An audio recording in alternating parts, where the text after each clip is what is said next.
if you had asked me 3 years ago when I was here that I would be doing a horror film the next time I'm back, I'd be like, I think you've been a little on the sauce a little too much. But you know, I refound my love for the horror genre, and for me as a filmmaker, the reason I took it is I kind of got to write the script. I basically was just told someone had, you know, the investment to make a horror film, and I could kind of go from make it my own. Okay. And then that it was just like, couldn't this be a challenge that I can do? Can I work in a different genre? Can I excel in a different genre? But also things that I would never get to work with in another film: special effects, sound design, score. I grew so much as a filmmaker, so for me it was a challenge that I'm really glad. It just made me a better filmmaker. I play Kayla. I am one of the lead's best friends, and she tells some juicy secrets to me in the beginning of the film. Leave it at that. Yes, I guess I would say I'm the investigator. So I get to lead an investigation into something that seems very troubling, and we're trying to find what exactly is going on. I don't want to give any spoilers. Well, I would say my character definitely, even though being the specialist on the subject, was in some way a skeptic. Yeah. That her thing was more about debunking all sorts of paranormal things that people claim, and she's like, nah, no, it's not. I'm gonna prove it's not. So when something actually happens, then it's much more interesting and much more valuable. Smart, intelligent women are interesting to me, and then they're plentiful in the world. We just need to see more of them in film. So having really talented actors that you can trust and strong female characters is something I believe in and want to continue. Talk to us about how his vision matched up with his directorial work and how you all were able to collaborate and relate to each other on set during production. I think even from the audition, he was just so supportive and kind and caring, and just is such a hands-on director.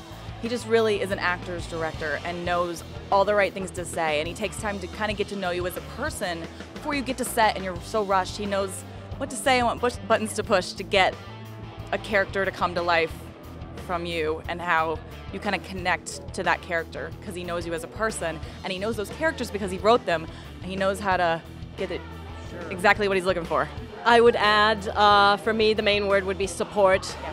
Creating an environment where I can be fearless and do whatever I want to do, and just being supportive of it and guiding it. I was never afraid to try anything because I knew David would be welcoming of any sort of, let's do this, let's try that. You mentioned kind, caring, supportive during production of a horror film. How important was that to sort of have that platform? And David, did you ever have to venture away from that in order, in the service of a certain performance, in that regard, again, servicing the genre that you were working with? I mean, it's different in that, you know, we had special effects and a shorter schedule than I'm used to. So I think what you got to do is you got to create a comfortable ability, do a lot of prep work with the actors, make them feel like they can give their best performance when things are crazy and erratic and moving. So when you do have to push them, they don't feel like you're ordering them around or you're abusing them.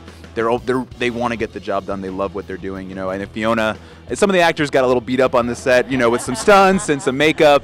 But, you know, I think if you just kind of create an atmosphere, like we had a lot of laughs late at night when we're exhausted, if you make it just feel like a team effort and everyone's together, we're all in this together, whether it's the crew or the cast, you get over those things. So it was just same thing, just different circumstances, you know?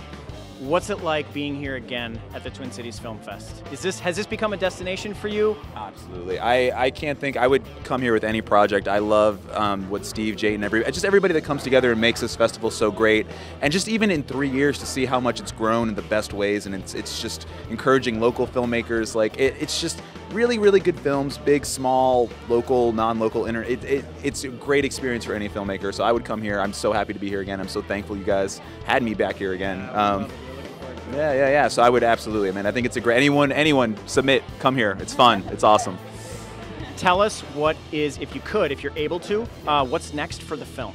We only had our world premiere last week at Tallgrass Film Festival and a couple others, and she's flying to Philly tomorrow. We're screening in Philly, so we'll do a couple more festivals this year where we have some sales agents that are taking the film to the AFM right now. So hopefully you guys will be able to see us in 2016. Okay. And if people want to keep up with us, we can go to Facebook /In the Dark with Us Film.